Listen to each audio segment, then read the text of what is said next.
Good evening, gearheads. Welcome to Speed City, your Sunday night with Speed City. Back in the studio. Feels good to be in the studio on a Sunday night. Crisp, cool evening in Austin, Texas. And crisp and cool in the studio is usually with our producers' thermostat settings. This John Massengill sitting with Jonathan Green and Les Kaiser. Are you making a dig at my great producer? Not at all. I actually love it. Okay, good. All right, everybody, why don't you grab a cup of coffee, grab your nice warm, I have a nice warm cup of tea, just in my honor of my British friend Jonathan, and settle in, and we're going to have some fun tonight. We do have some sad news that we're going to talk about because Sir Frank Williams passed away, and we're going to talk a lot about him and talk about what made him such a great man and what impact he had on the sport we all love in Formula One. But we're going to talk a little bit about other stuff too tonight, so stay tuned with us all night because we're going to talk about Frank Williams. We're going to talk a little IndyCar, a little NASCAR. There's some stuff we want to talk about there as well. And hopefully we'll get some calls because we've got some feelers out to some folks in the motorsport world that we want to get their impressions of Frank Williams. In fact, if you want to call, the number's 512-643-5483. But I think I want to start with this topic of Frank Williams. And Jonathan Green, I'm so glad we have you because you have worked with him. You've interviewed him. You've been in the Formula One paddock and more. Yes. And in fact, when I came into Formula One in the late 80s, early 90s, he really was, and so were Williams at the time. They were the doyens. They were the guys. If you got to do an interview with Frank, you better be on your game. Very intelligent, very intelligent guy. He'd already had his accident, so he was already in a wheelchair when I met him, so I never knew him before that.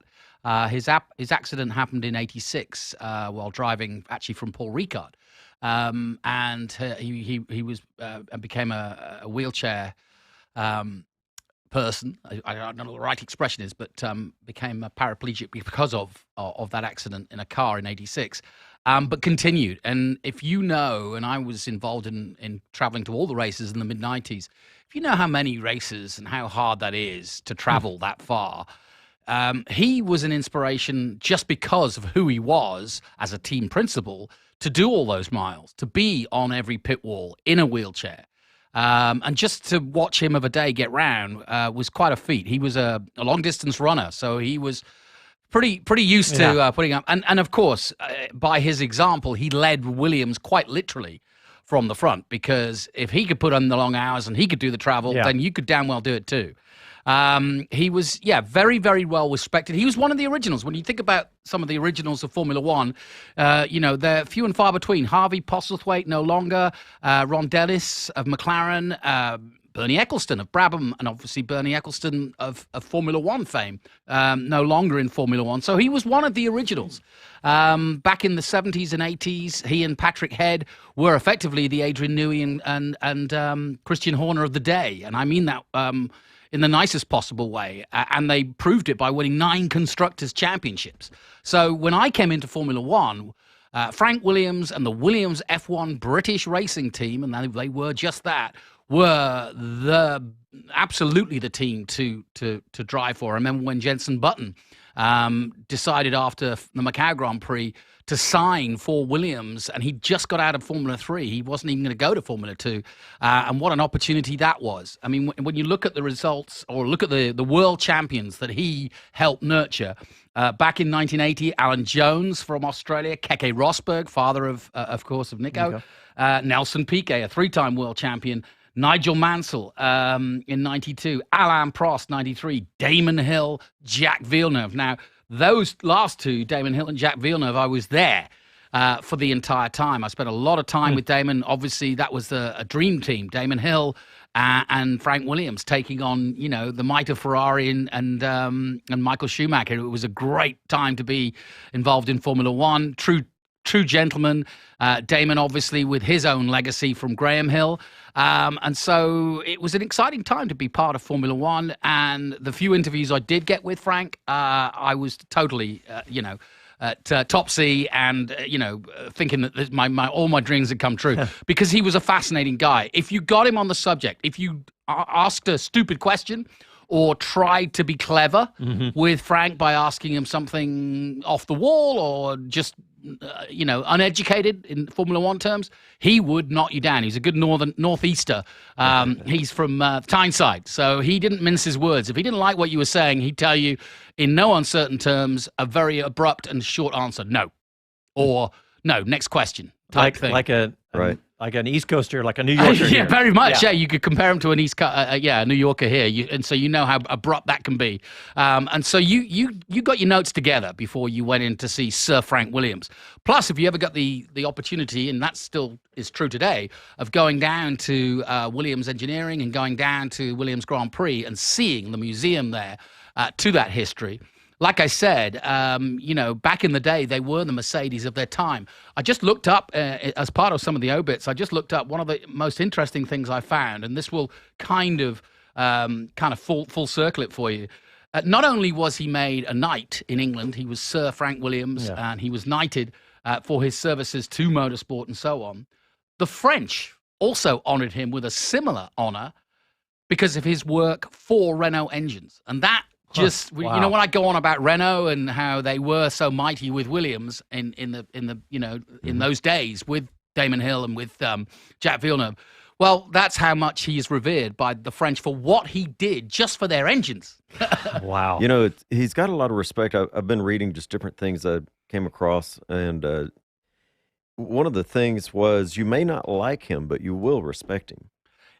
Yeah. And not that there was anything to dislike about him either. Well, apparently he was quite stern, quite insistent in the way he spoke about things and dealt with people, as you said, might be a little sharp sometimes. Like a lot of good leaders, Yeah. you got to. But the respect and the knowledge, sounds like it was unsurpassed at times. One of the, like I said, one of the buzzwords when I got into Formula One was that Frank doesn't pay big salaries to big stars. You don't get to drive for Frank Williams for 50 million. He'll pay you $1 million, but and like in the more modern times, because Williams Engineering were struggling, you get people like Maldonado bringing 30 million, and because they were on as the technology increased, and Formula One became more competitive and more money was churned in. This is a tiny company. It was just Patrick Head and Frank Williams, and they started off by getting a Wolf chassis when they started out. A what chassis? It was a Wolf. It became a Wolf Formula One team after that. But that's when he went on his own and went into form Williams Racing. So you talk about a small business that went from year to year trying to find sponsors. And he was not known for taking on superstar drivers and also not having a lot of time for divas. And I mentioned that list of great champions. Well, I can assure you, and Damon Hill is one. Damon Hill can attest to it. He was fired after he won his world championship for Damon, and he went to Jordan. Probably got a lot more money. Talk about one and done. Yeah, one and done. And so he was a hard-nosed businessman. But I think one of the stories I told you, that one of the great sort of behind-the-scenes stories of Formula One with Frank Williams is that Ayrton Senna had a test back in the mid-'80s with Williams and had said publicly that he always wanted to race for Williams.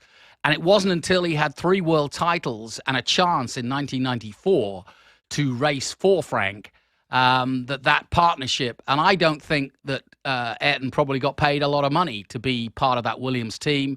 And as we know, that sadly they only lasted 3 races together because the Imola crash was May of 1994. And I think it not only broke the heart of motorsport, but I would have thought personally for Frank Williams because he was in awe of Ayrton, and Ayrton likewise was in awe of him. Basically, gave him his start. I mean, essentially, right? No, sorry, Ayrton didn't race for him. He raced for him in his final year, only 3 races, 94. Okay, all right. Well, guys, let's get our break in. I know we just got started, but let's get our break in now because we've got Dave O'Neill, who's the former F1 team manager and long history. And he'll know Frank. He'll know Frank, and he'll give us his insights about that. So let's take a break now. You listen to Speed City live from Austin. Back after these messages.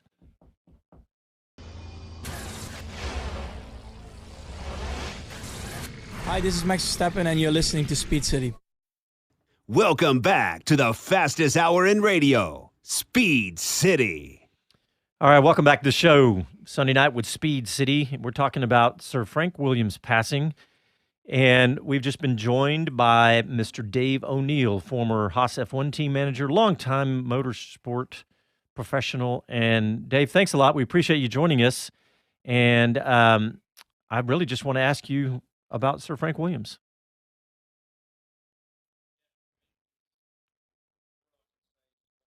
Day, and my heart goes out to the family, and in this time. I mean, he was an absolute gentleman. He always acknowledged you in the pit lane. I never worked for him, but I had many people that moved from the teams I worked from on to work for Williams, and people that came from Williams to work in the teams that I was with.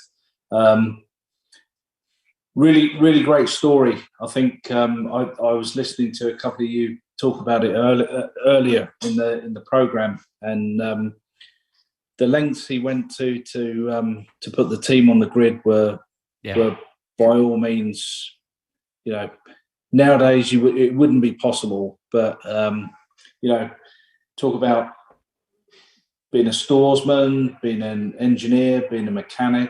He did all the jobs. Got the team to the grid, did the deals with the drivers, and put a very special car on the grid for 20 years. Break all sorts of records, and won all sorts of championships that he did. Fantastic human being. Always had time for you, as I say. You walk past him, and as much as he could do was smile. He smiled at you and acknowledged you. It was pretty special. And would you agree that Dave, that he was what I would call one of the originals? Harvey's gone, Ron Dennis has gone, obviously Bernie's gone. When you look at what started the 70s of that era of Formula One, sort of public knowledge of TV and so on, that era, Frank Williams was in that group, wasn't he? He was, yeah. And I think, he was one of the first that was loaned money by Bernie. Therefore, he was kind of in Bernie's pocket. You hear all sorts of stories from the older guys. Not many of them left now. I was thinking about it earlier, with how young Formula One is, respectively, and you've got the greats like you just talked about, Frank and Ron Dennis. Engines being traded to get cars on grids, and drivers being swapped around during the night type thing. It was all those deals were the deals that the stories were made of. But yeah, he was an absolute gentleman. And Dave, Jonathan was talking about something. It's we don't have this anymore in Formula One, except for one man right now, and that's Gene Haas, the gentleman who you've worked for and know very well. The team being named. Yeah, the team being named, and the guy owning the team and in Formula One. And I mean, do you kind of see some of the same in Gene as you did in Sir Frank Williams? Yeah, I think it's a little bit different.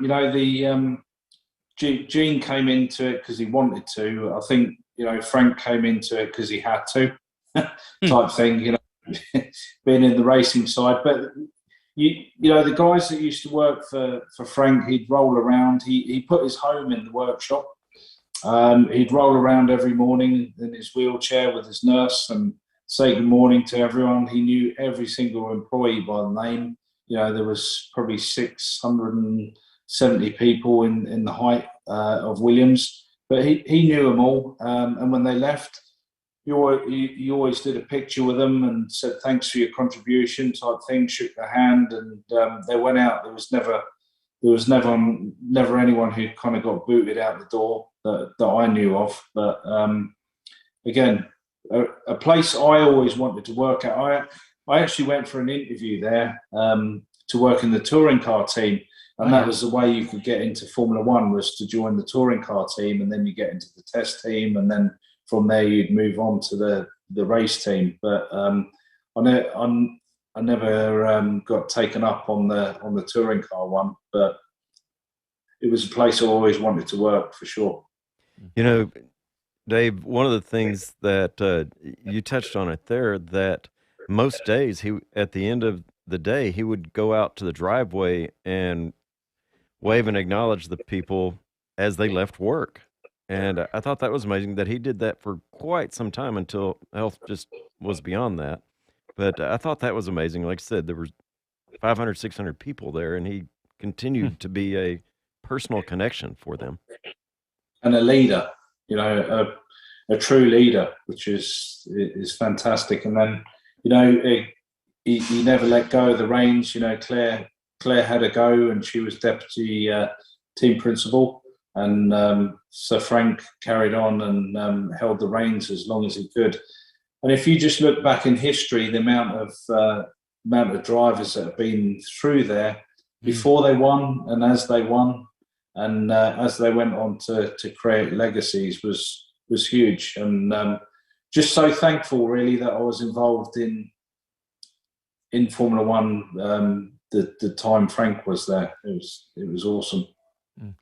And Jonathan touched on it, but I want to hear it from you too, is that we have to realize, we know Frank as the more modern, let's say you've been watching Formula One for only 10 years, you don't realize the massive the accomplishments, 9 constructors championships. Yeah. I mean, that we're talking right now in the middle of the Mercedes run that's similar, but this is Mercedes-Benz. This is not one guy with his name on the team. And he did it, right? You say he might have built the chassis, built the wind tunnel, built the car, but he had relationships with BMW, with Toyota, with Renault, more importantly for those titles. And that I think is a lot to be said. Wouldn't you agree, Dave? Absolutely, yeah. And also, don't forget building the trucks and also the team. You know, the team was building year on year. Whereas, you know, I don't want to take anything away from Mercedes, but they went in, they got their checkbook out, and they pulled people from all the top teams and top disciplines, and pulled them into the system. Whereas Frank built it day by day, year by year, and championship by championship. He went about it, and he was a tough guy, but he knew exactly what he wanted. Before he had his crash coming out of Paul Ricard, he was running marathons. Fit guy, really fit in the head. Had everything he needed to do the job, I guess. I think that's got to be something that plays in, as he was an athlete himself, not in just something simple. I mean, he was running half marathons and whatnot. That's nothing you just decide to go do one day. And apparently he was quite competitive at it. Yes. Yeah, he was. It's what he was, wasn't he? He was an athlete. He just happened to be in motorsport. Yeah, and a driven guy. Like, I think that's just as indicative of his personality, that he wants to stay. He wanted to stay fit. He wanted to stay at the top of something, you know, being incredibly fit, and not only, you know, at the top of his game in his vocation, but in his personal life too. But I would say old school British leader. Yeah. Is the best way you could describe him, because everything that Dave's just said about how he knew everybody in the factory, you know, he led from the front, and by being in a wheelchair just alone, and able, therefore, to travel to Brazil, to travel around the world, and like Dave says, gets up every morning, gets in that wheelchair with a nurse, and goes to the factory floor. That's leadership.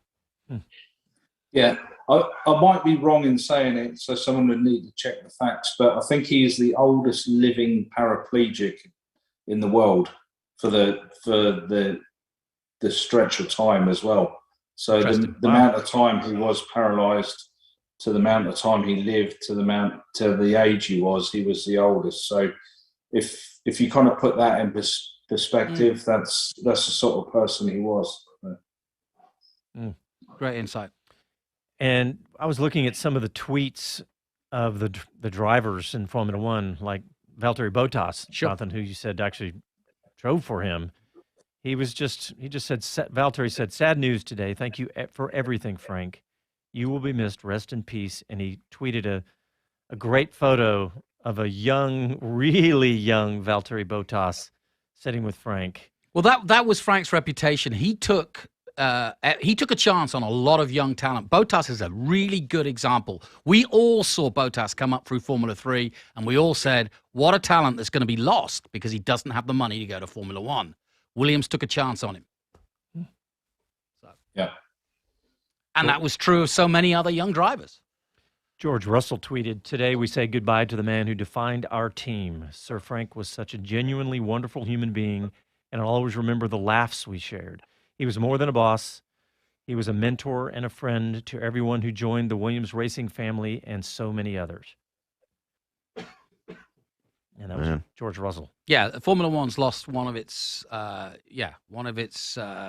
great protagonists, sadly. Yeah. And also, he put people to bed like Felipe Massa. He had him for a couple of years and managed to send him off on a high as well. Mm-hmm.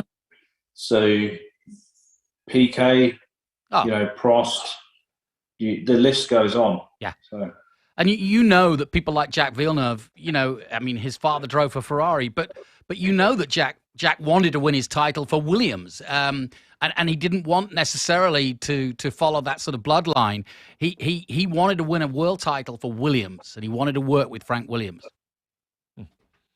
I love to celebrate the life of someone like this rather than just mourn and everything. But Dave, do you have any thoughts or stories or anything that you can think of that are of Frank that are fun or that are just these amazing accomplishments?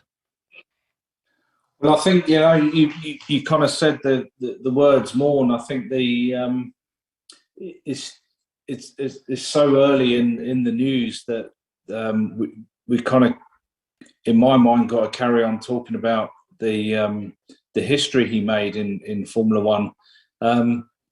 Stories wise, I can't think of any at the minute. I'm sure they'll come to me as we talk. But just looking through Wikipedia, just at all the car colours that have gone through his system, and the drivers that have gone there, the mechanics, and also the technical guys that have been in and out of the place is just amazing.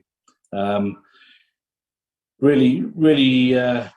An absolute great loss to motorsport and also to British motorsport, I guess, on the whole as well. And Dave, I think you'd agree with me that if you are driver, mechanic, guy that makes the tea, draftsman, whatever you are at Williams Engineering / Formula One, if you get a CV from somebody who's done 2 years at Williams F1, you're going to take that CV seriously. And I'm asking a team manager who's probably had that chance to work with people that have come from that. Yeah, absolutely. I mean, the procedures they had there and the disciplines they had were second to none. Apart from the fire we had in Barcelona, we were 2 garages down from there. But Williams, I don't know.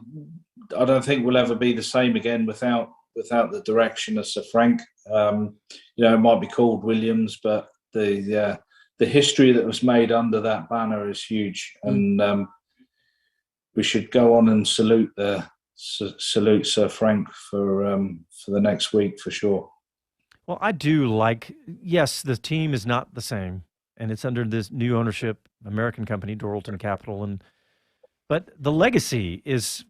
I mean, everyone still, it's such a revered name in our sport, and the legacy will always be there. You asked about a story. Dave's just actually kind of given you one, because the back end of that story is that every team in the paddock then went to the rescue of Williams to help them get onto the grid for that Barcelona Grand Prix. Lent them generators, lent them pieces of bits and bobs, right?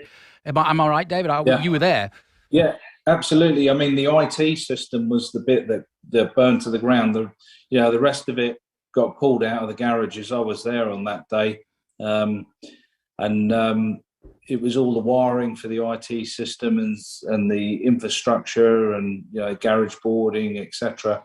All of those bits melted, burned to the ground, and they didn't miss a race. They wow. All the teams came together, helped them out, and they were on the grid for the next race, which was fantastic. Don't think you'd see that off. Well, exactly. Yeah. Today, that's kind of, It's just one of those things. That's your competition. You don't wish them ill, but when it's somebody like the Williams team, you come around and, they are the little team that could. Well, I remember one of the things, and I think we've said it before, was, a sense of battle on a friendly field. The battle's out on the racetrack. It's Sure. not amongst friends and colleagues in the paddock. And I always thought that was really neat to hear it about football. But now, I've seen it so much in motorsports, and I don't know. Would you dare see another team walking down to help out? I don't think it'll happen. I don't think it'll happen between Mercedes and Red Bull, but not for another couple of races. But I'd like to think that is still out there. And not only they won that day as well with Maldonado. That's right. So they went from celebrating and spraying champagne to having the garage on fire. It's like, what is going on here? Yeah. This is just not right. Well, I remember that happened. That was 2012, and the reason I remember that is John Maskengale and I went to an event, and one of our senior executives that was here at COTA at the time, Bruce Knox, had just been there, and he actually just happened to have been videotaping something and got the background. He showed us a little video clip of it. Of the fire. Yeah. And it was right when the fire flashed out of the garage space, and different times. Well, Dave O'Neill, thank you. I know you're normally just joining us on our Formula One shows, but I knew that you would probably want to talk about such a topic, and I really appreciate your insights. Thanks for having me on. It was all I can say is I was lucky enough to engage with Sir Frank. In the garage they used to have a special part of the garage made up for him. Not too big, 6x4. There was a load of TVs in there, so he could sit down and obviously sit down because he was in his wheelchair. Having said that, certain parts of the day he used to get put up onto a stretcher so he could get massaged, and he'd watch he'd get pushed out the front of the front of the garages into the pit lane, and he'd be there watching the cars go down. And as I was reading one of Sophie Ogg's Facebook posts, one of the things he used to love doing was rolling out and watching a pit stop practice. Yep. He just used to sit there, watch it. He'd go and get rolled up to the other teams and watch the pit stop practice. And I'm sure he used to go back to the meetings and say, hey, we need to do this, or, you're doing a good job here or whatever. But his eye was still on the ball to the last minute for sure. He was a clever cookie, The guy, he did everything. He from, like I said before, from working in the stores to being a mechanic to being an engineer to organising, and then ultimately, steering the ship into a huge amount of championships and a load of drivers that we talk about today as heroes. So yeah. All right. Well, thank you, Dave, and have a good Sunday night. Thank you very much, and we'll talk to you soon. We'll see you next week. There you go. All right. Thanks, guys. Have a good evening. You too. Footnote, good example, Robert Kubica. Yeah. Another guy. We used to joke about Robert Kubica when I used to do Super Formula, and I used to call him Poland's number one. Will somebody please give this guy some sponsorship? And we'd joke about it because he'd see me after and goes, oh, thanks for the plug, man. And I was like, dude, I'm going to plug you because you need to be seen. Yeah. And no one was sponsoring him. Where does he go? Williams. Perfect. And when he got his injury, Williams stuck with him. That's rare. That's true. Yeah. All right. Well, let's get a break in. And when we come back, we're going to talk some more Formula One stories, a little NASCAR and IndyCar, too. You listen to Speed City live in Austin, Texas. Back after these messages.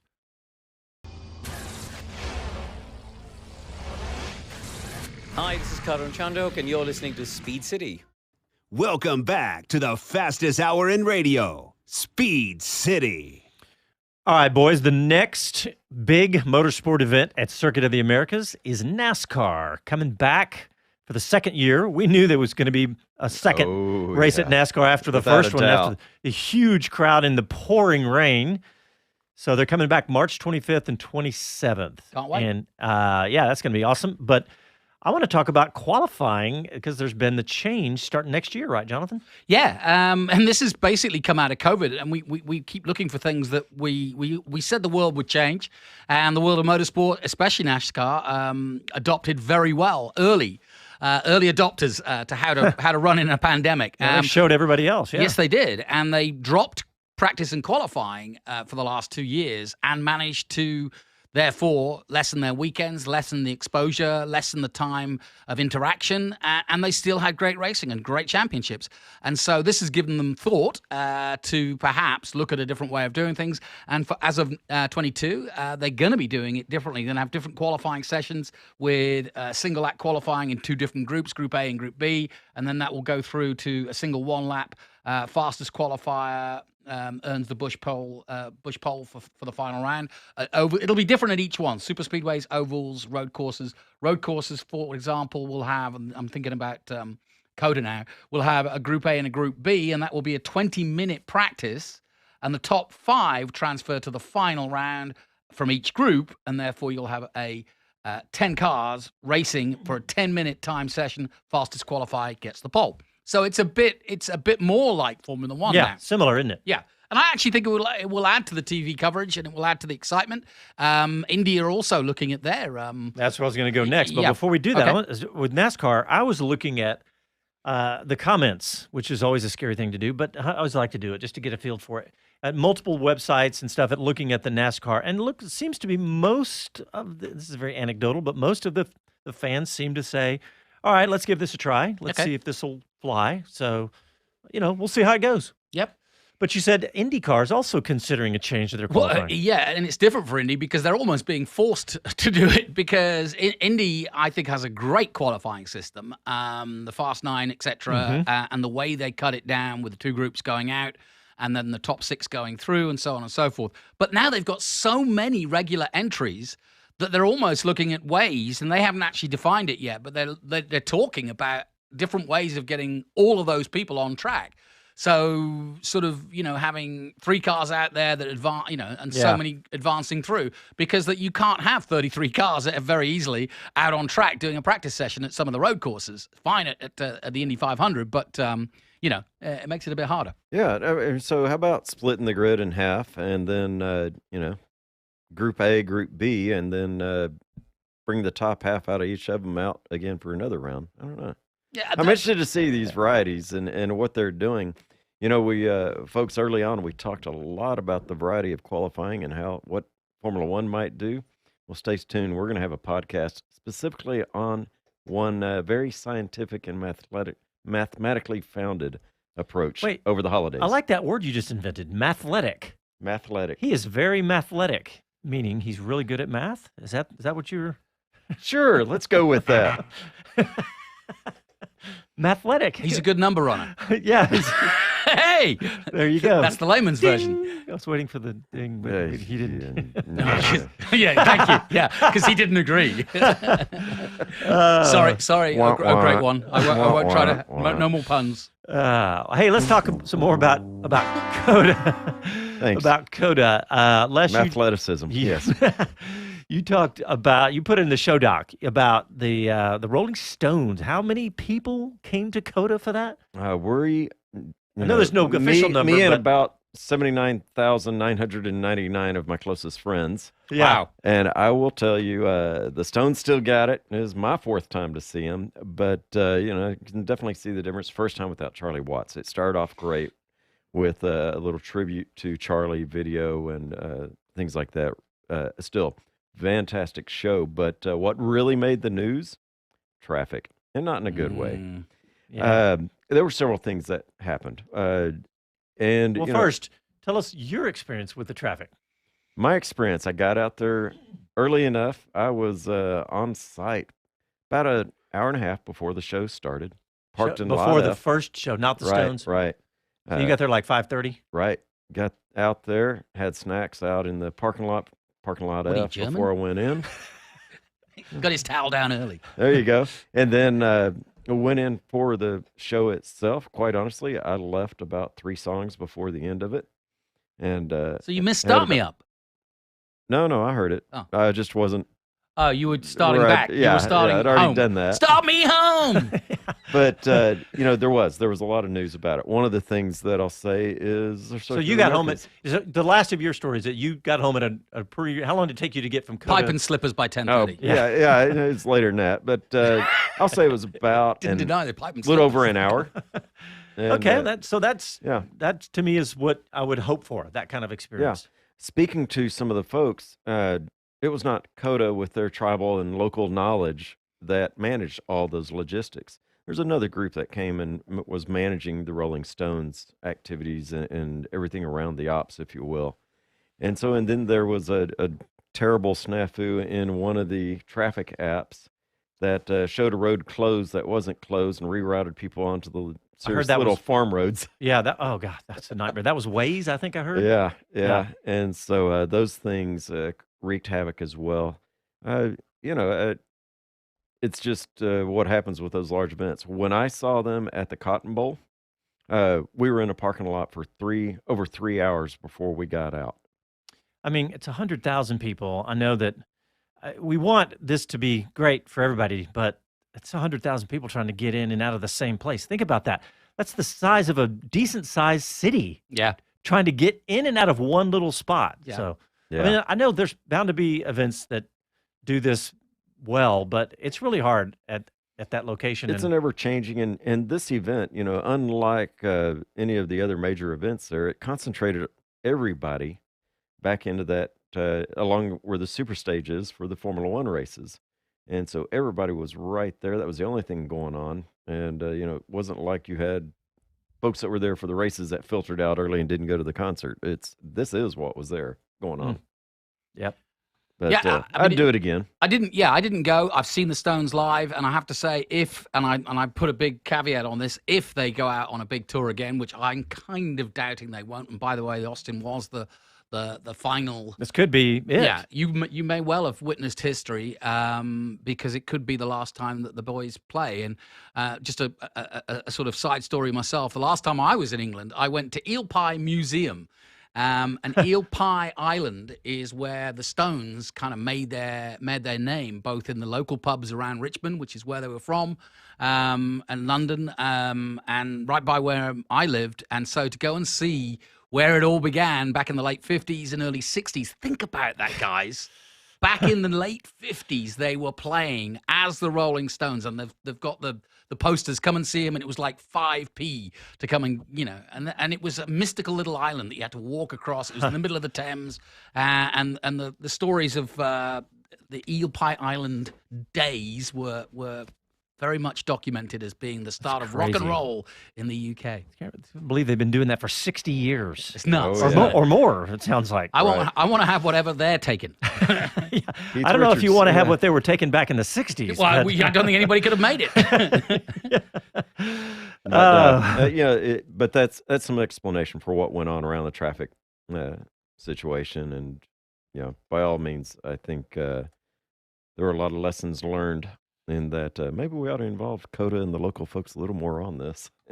Yeah, if they were hiring out people that hadn't done it before, that's not good. But I just hate for people to have a bad experience going to Coda, and I don't know what percentage of the people had a bad experience, because the ones that have a bad time are always the loudest screamers on. Right. There was a Reddit thread that was eye-watering to read this thing, because it was a few pages, and they were some horror stories about people getting home at 3 in the morning and 4 in the morning and all this crazy no stuff. truth to the fact that they've kept the stage lights up there, and they're part of the peppermint Yeah.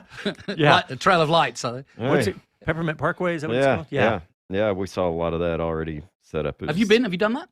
Not this year. I have done it before. You have? Is it good? You've done it? Okay. I've done it before, and it's pretty neat setup that you get to drive on the track in some of the areas. That's and, cool. And they've got tunnels on the inner roads that are decorated. They put up stringer tunnels back in between the paddock spaces. But really a lot of fun to visit. Great family event. All right, guys, let's take a break. And when we come back, there's a couple of Formula One things we want to talk about.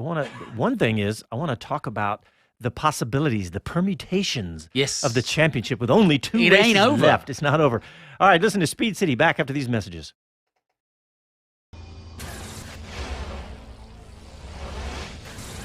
Hi, this is Mario Andretti, and this is Speed City. Welcome back to the fastest hour in radio, Speed City. Being in Austin, Texas, it's kind of hard to talk about a couple of stories. One, the Samsung plant that was announced, $17 billion investment 30 miles outside of Austin and Taylor. So if you've been to, cha-ching. So if you've been to COTA, you know where the toll road 130 is that you see from the COTA property. It's like 30 minutes up that road. I mean, that is an astounding thing we've got with Tesla here. Austin, and I saw some story the other day that talked about Austin as the #1 place that people want to move to in the world now. And I was like, oh my gosh, it's just... And that's not just so they can hang out with the mayor of Speed City. It could be that they want to hang out with Matthew McConaughey. All wrong. Well, he ain't going to be the governor. He ain't going to be the governor, though. Who apparently, while we've been on the air, or maybe right before we came on the air, announced that he's not running. The leader in the polls has decided he's not going to run for governor. Not gonna do it. He's not gonna do it. But he's going to be head. He's going to be head of entertainment and the Bar Association in Austin for years to come. Is that? Yeah. I thought that was funny that he was beating both of the professional politicians in the polls. But anyway, well, now it worries me because now we're only left with professional politicians. Isn't that the truth? Hell yes.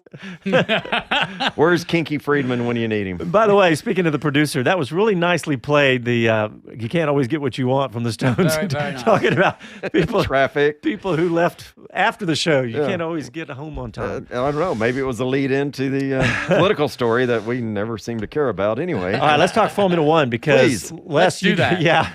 You dropped us in the show, Doc, about the permutations, the possibilities for who could win this championship with Max Verstappen's, what is it, a 9-point lead with 2 races, 8-point lead with 2 races to go? So a couple of different things to go in. And as we head towards the Saudi race, I started researching and I found other people were already deeper into the research. So check this out.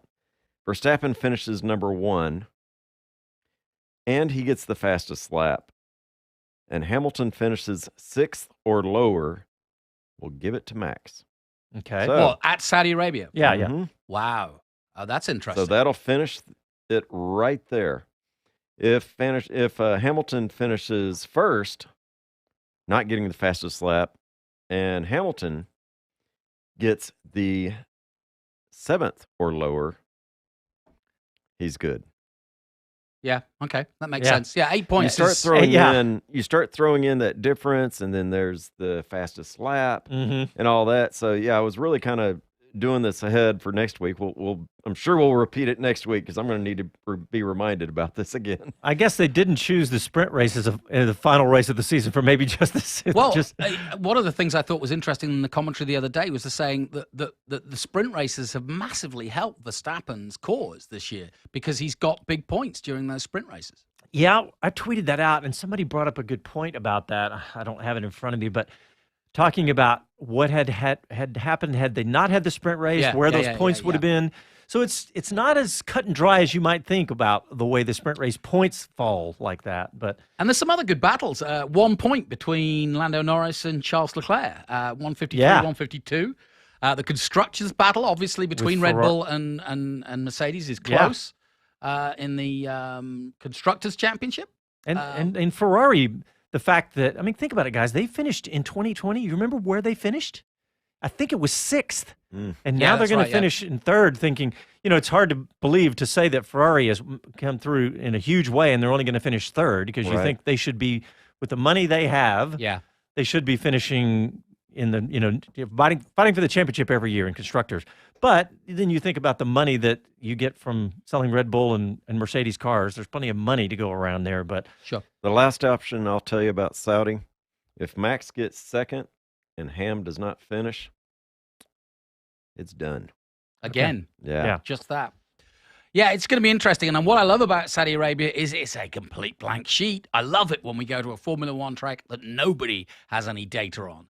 I mean, really, talk about speculating. I mean, they've hardly finished the track. They're literally. They probably still haven't. Well, it's going to be, it's going to be wet paint kind of thing. Yeah. On Thursday night, I would have thought. Right. But how exciting to go to a new track. I absolutely implore you to tune in to Saudi Arabia, because I think it's going to be a really interesting race with the championship on the line for that reason alone, but also by the fact that they're not going to be able to sort of tactically outpace each other, or maybe somebody will try something interesting that they're taking a gamble on that wins them the title. I know, this is so exciting what you're saying, having been there with the championship the way it is right now.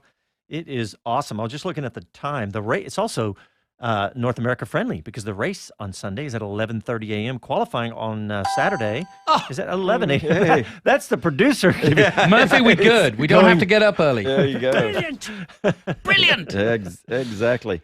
Hey, I know that Saudi Arabia, it can be a polarizing topic, but Yes. I love this story that I came across in researching it. Rima Jufali is a lady, Rima Jufali. and Yep. she is from Saudi, and has, one of the laws that was over there is women cannot drive. But she is the first professional women racer That's to get awesome. involved. She is in F4. How did she do that? Well, I'll tell you. She wound up coming to the U.S. and studying in Boston, got her driver's license, kept pursuing things, and got herself onto the grid. She's been around some of the British racing series. She did get into the UAE Championship Series. Has really just been doing really well. And quite honestly, I love the fact that she did what they said couldn't be done, and she figured out a way to do it. Gonna say, talk about bucking the system. That's awesome. Yeah. Yeah, it's something else, but she has done well, and Good luck to her. really Yeah. happy to see that. And that happened. and she's also done the British Formula 3 Yeah. Championship this year. Yeah. So that's pretty impressive. So keep an eye out for her. I love the story. She's 29 now, and just doing great. She is from Jeddah. Yep. So I That's hope cool. we see her there. Hey, Jonathan, I want to. We got about 3 minutes left or so. So I wanted to talk about this race industry week, the online deal. Yes. That's really cool, isn't it? Yeah, so literally starting tomorrow, and the best place to go is racer.com, because they're sort of behind it. But it's a racing webinar, 55 hours in all, with people like Ross Brawn, John Claggett, my boss, is going to be there, and they're talking. I think Zach Brown's involved. There's a lot of big names in the sport involved in this webinar. And I think anybody can register. We registered just before the show. Michael Andretti. Michael Andretti's going to be there. It's not just Formula One. I mean, you go through it, and it's F1, NASCAR, IndyCar, NHRA, IMSA, WEC, WRC, Trans Am, SCCA, SCORE, SR, SRO, yeah. all of those acronyms. Yeah. And so, seriously, folks, go check it out. It is eparttrade.com. That's it. Is where you'll find the registration. It's business to business. No charge to attend. 5 days, 55 hours of live technical and business webinars. Love to see a big turnout of the professional folks around that. Hey, and I just want to give a shout out. We've been talking about Frank Williams. Do yourself a favor, learn more. Go to Amazon Prime, and there is a documentary on Frank Williams and the history of how he got the team together and so on and so forth. So, worth a watch. I'd never seen that on I have Amazon. not seen it myself. I can't believe it. It yeah. hadn't served it up to me If with it's everything correct. I watch. If it's the one I think, it even comes up to the point where Claire That's right. takes the over. reins. Yeah. And so, it briefly speaks of her two siblings. Yep. That pretty much stay behind the curtains. Hey, one thing on going back to that online race week deal. This is the second annual online version. Obviously, another thing that came from COVID. Yes. But the featured speaker, I guess, keynote or opening speaker is Michael Andretti. I really want to hear everything that he has to say. I mean, the last words that we saw him speak in public was talking about, we haven't given up yet on Formula One dreams. Yeah, I don't know Michael that well in terms of he's not an easy cat to get hold of at an IndyCar race. Me and Les know that. Right? Yeah. And he did as good a job as anybody of just literally door stopping him and saying, Michael, But Michael, as you know, I've spent a lot of time with Adam, his cousin, who races in Trans Am, and he says that he is one heck of a businessman. And I think his decision about Formula One was very interesting in terms it had to be right for him. He didn't want to take a bum deal. Yeah. I passed through San Antonio, saw this big, giant, beautiful building. It said Andretti on the side. Oh, of it. the Andretti karting. Yeah, Karting in stay restaurant. Tuned, That's stay tuned. cool. I got to get back and check that out. Isn't that where the Speed City Christmas dinners go? Yeah, I think it is. I think got it to is. check that out a little closer when I have time to slow down there. All right, guys, well, we're out of time. Thanks, everybody. And check us out on our website, speedcitybroadcast.com. But also next Sunday, we do all the Formula One races. And so tune in and check out our pre-show and our post-show. Talk to you next week. Happy Ciao, trails. y'all.